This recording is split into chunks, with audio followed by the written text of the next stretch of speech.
Hi, I'm Carrie, and over 15 billion batteries end up in our landfills every year. Batteries can cause fires in landfills and in your household if improperly disposed of. It's really important before you dispose or recycle your batteries to tape the positive and negative ends of the batteries. Then call your recycling center or your county solid waste district and throw your batteries into a recycling bin. That's all it takes. We have a lot of plastic in this world, don't we? I'm Katrina. I'm Wanda. But a lot of it we can't recycle every day because it just doesn't have a market to be made into something new again. So You have to be really careful and look at that recycled symbol on the bottom of all your plastic things to know whether you can recycle it or not.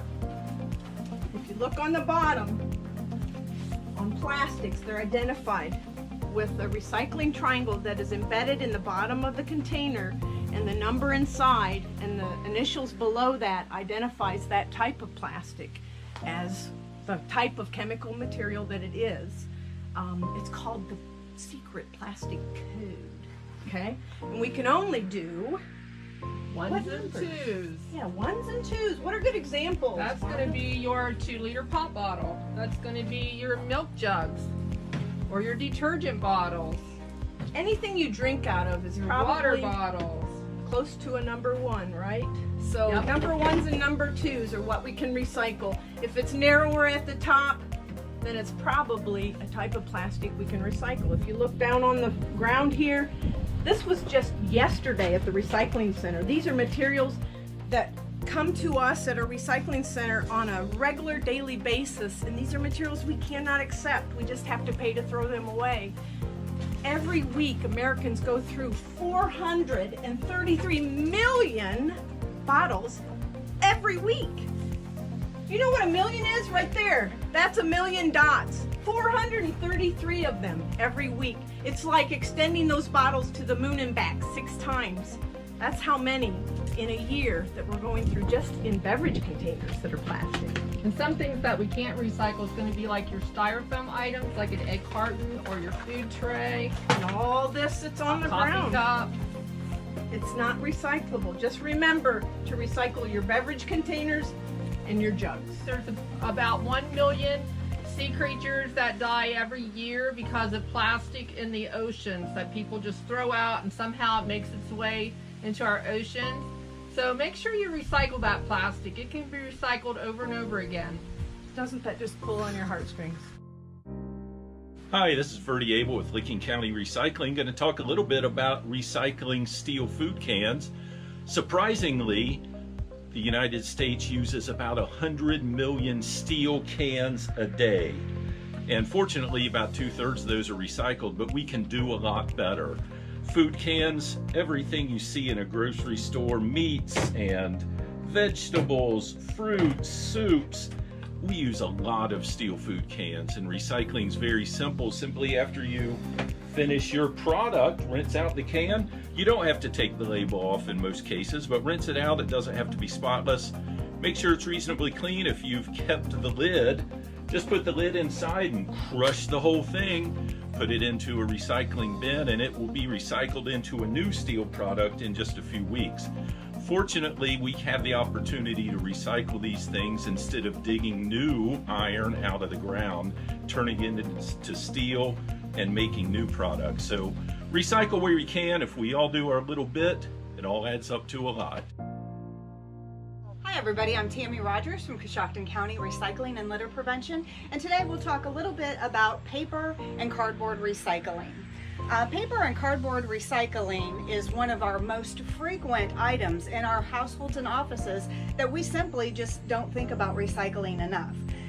We waste as Americans about 13,000 pieces of paper every year that could be reused into new cardboard. In fact, it takes about 17 trees to make 1 ton of paper or cardboard. And these are simple items that we all have through the home. How many of us receive flyers, junk mail, magazines, all in the mail every day that we just simply throw away? Those can all be recycled. Even things like tissue boxes, cardboard boxes that contain brownie mix or cereal mix, soap boxes, all can be recycled very easily within our homes. The only thing we ask is that you break them down very simply and place them in your recycling at your county drop-off locations. In Coshocton County, we have a separate bin for cardboard, and this is for corrugated cardboard. Most of our shipping packages that we get in the mail are in corrugated cardboard. This is paperboard, and it is a type of cardboard, but it's not corrugated. So just simply make sure it's clean, dry, and you can drop it right in the bin, and we'll recycle those and save a lot of space in our landfills and save a few trees while we're at it. Hi there, I'm Katrina, And I'm Wanda. and we're here to talk about aluminum. We want to recycle it. That's right. You guys realize this little rock represents the precious material called bauxite ore that makes aluminum. One of the most common things we can recycle every day is our beverage can. Did you know that we have to get bauxite ore from Australia now because we've mined it all out of the United States? This I actually found on my farm many years ago, and you can tell it's pretty old because it had the old style pull tab. So this was laying on the ground a good 35 years before I found it. So remember, if you do throw it out your window, it's not gone. It'll be there for many, many years to come, and these are a precious resource that can be made into something new. So it's just not feasible anymore to dig this precious resource here in the United States. We have to go almost to the other side of the world now to get it. And it only takes 60 days for an aluminum can that you use to be back out on a shelf. This one got turned into a bank, but they can get turned into all kinds of different things. And a huge, huge, huge percentage of all the aluminum cans we recycle get made back into beverage containers.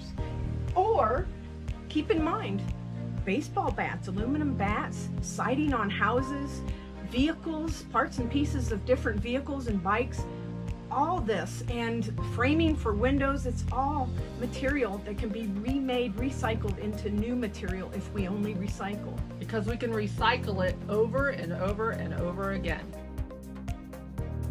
Hi, it's Verdi Abel with Licking County Recycling. Going to talk just a little bit about composting. Surprisingly, all of our trash in the United States, not every little bit of it, but most of our trash goes into a landfill. And landfills are full, about 25%, with compostable material. That includes almost all of our scrap vegetables, scrap fruit, lawn clippings, fall leaves.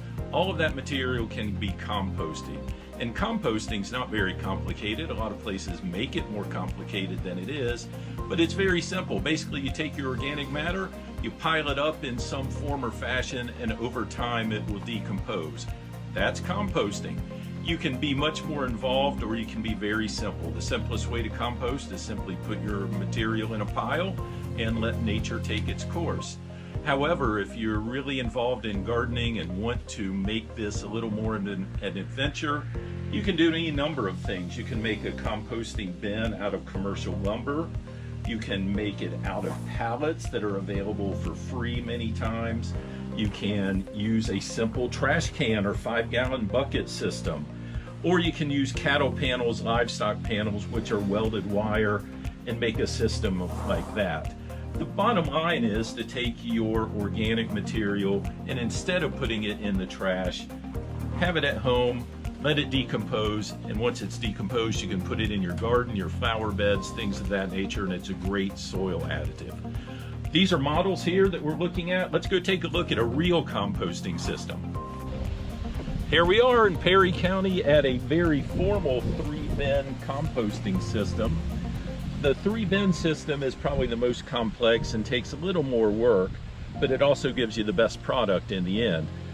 The raw materials are put in one bin on the end. They're sat there for a few weeks perhaps, add some moisture, make sure it's turned over for some oxygen. Then it's moved over to the middle bin where it decomposes a little bit further. The moving process adds oxygen, and eventually it'll end up in the 3rd bin. And after it's in the 3rd bin for a few weeks, it can be added to your garden. All of those nutrients, that rich material, can help your garden grow. This again is a very complex system or a very involved system. You don't have to do anything this involved. It can be very simple. A pile in the corner of your yard, simply scattering materials on your garden works as well, but don't make it more complicated than it needs to be. If you have questions, you can contact your county recycling office. Most of them will have a brochure or some guidance to help you with composting. And remember, composting is just one of the many things you can do to help make the world a little bit better place. Thanks for joining us.